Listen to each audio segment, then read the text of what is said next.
그래도 여당이 일방적으로 통과시킨 소위 내란 전담 재판부 설치법에 대해서는 법원 내부에서조차 위헌 범죄에 해당한다라는 항의와 비판이 많이 있는 것으로 알고 있습니다. 그런데 그 이전에 소위 말하는 그 내란 특검법은 소위 내란 전담 재판부 설치법보다 그 위헌성이 중대하고 명백합니다. 먼저 그 특검법의 도입 목적부터 보겠습니다. 결론부터 말씀드리면 소위 내란 특검법이라고 하는 이 사건 특검법은 피고인 등에 대한 정치 보복을 목적으로 입법되었습니다. 그 입법 목적부터 정당하지 않습니다. 원래 특별검사제도의 목적에 관해서 헌법재판소에서 판시한 내용이 있습니다. 그 특별검사제도의 목적은 권력형 부정사건, 정치적 성격이 강한 사건에서 대통령이나 정치 권력으로부터 독립된 특별검사에 의하여 수사 및 공소제기, 공소유지가 되게 함으로써 법의 공정성 및 사법적 정의를 확보하기 위한 것이라고 판시하고 있습니다. 즉 정치 권력으로부터 독립된 특별검사를 통해 법의 공정성과 사법적 정의를 확보하는 것이 특별검사제도의 본질적인 목적인 것입니다.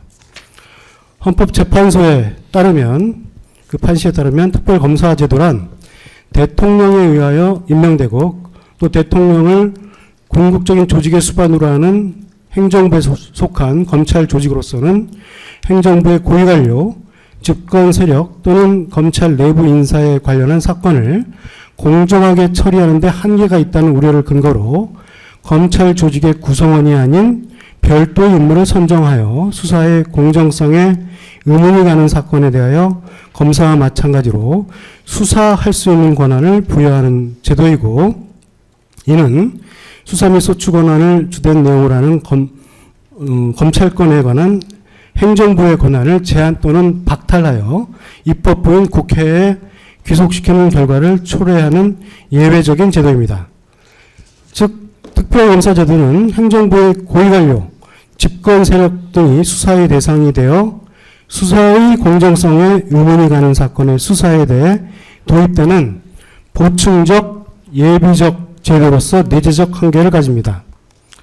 그러나 소위 말하는 내란특검법은 특별검사제도의 내재적 한계인 보충성 및 예외성을 벗어나 특정한 정치 권력을 대변하는 특별검사를 임명하기 위해 제정되었습니다.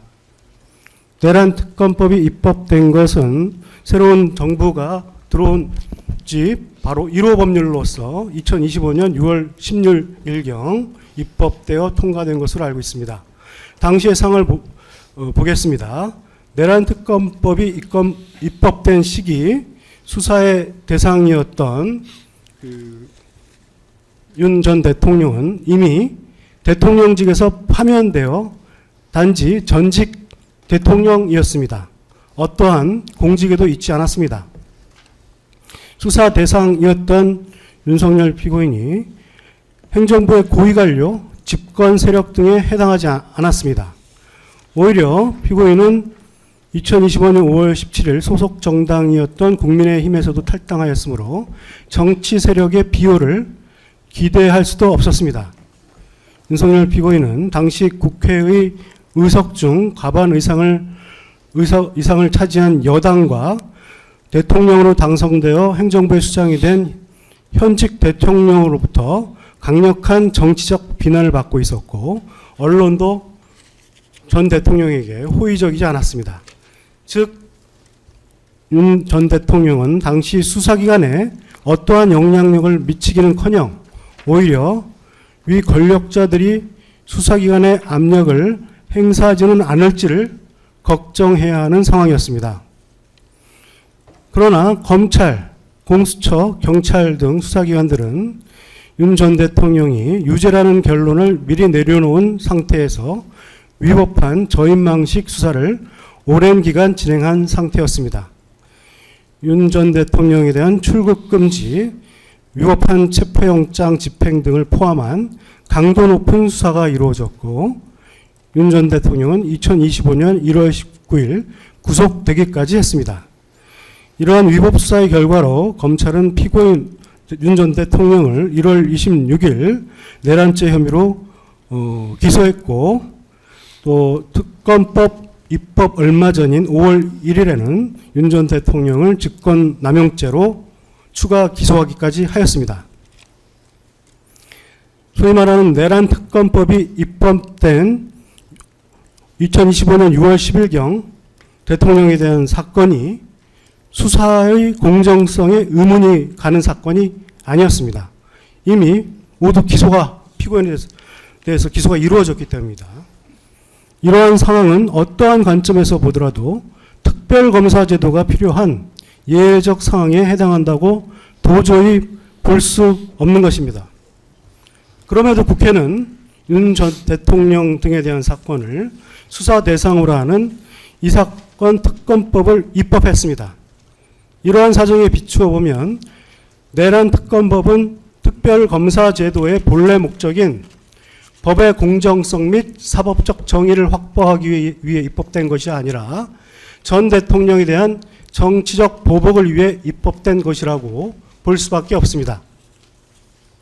정당하지 않은 입법 목적을 가지고 특별검사 제도의 내재적 한계인 보충성, 예외성을 벗어난 입법인 것입니다. 구체적 위헌성을 살펴보겠습니다.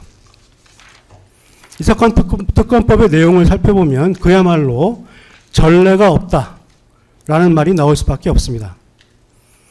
앞서 말씀드린 바와 같이 특별검사 제도란 대통령이나 정치 권력으로부터 독립된 특별검사에 의하여 수사 및 공소 제기, 공소 유지를 하도록 하는 제도입니다. 대통령이나 정치 권력으로부터 독립된 특별검사의 임명은 특별검사에 관한 법률에서 가장 핵심이 되는 부분입니다. 과거의 특검법 사례를 보면 과거 입법되었던 특검법들은 중립적인 기관에게 특검 후보자의 추천권을 부여하거나 서로 이해관계가 다른 국회 교섭단체의 합의를 통해 특별검사 후보자를 추천하게 하거나 특검 후보자의 추천권은 야당에게 그 임명권은 현직 대통령에게 부여하여 정치적 이해관계를 달리하는 두 주체에게 추천권과 임명권을 분배하는 방법으로 특검의 임명 절차를 규정하였습니다.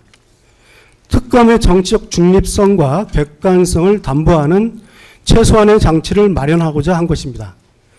특검 제도의 본래 목적에 비추어 당연한 일입니다. 동일한 정치 집단이 중립적인 기관이나 세력을 달리하는 집단에 관여없이 이와 같이 일방적으로 특별검사의 추천과 임명을 동시한 전례는 찾아볼 수 없습니다.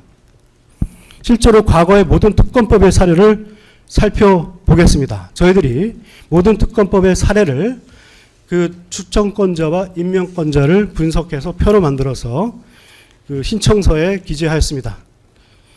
보면 대부분의 특검법이 중립적인 기관인 대한변협회장, 대법원장, 법원행정처장 등에게 특별검사 후보자를 추천하도록 하고 있습니다. 정당에게 후보자 추천권을 부여하는 경우에도 야당이 후보자를 추천하고 여당에 소속된 대통령이 추천된 후보자 중 특별검사를 임명하거나 또는 이와 같은 법률 제정에 있어서 여야 합의가 이루어져서 특검법이 통과되어 정치적 이해관계가 다른 두 주체에게 추천권 임명을 분배하거나 교섭단체 사이에 적어도 합의를 통해 법을 만들거나 후보자를 추천하도록 하고 있습니다. 그런데 내란특검법 제3조는 이러한 원칙과 규범, 선례를 모두 무시하고 정치적 중립성과 객관성이 담보되지 않은 특검 임명 절차를 규정하였습니다.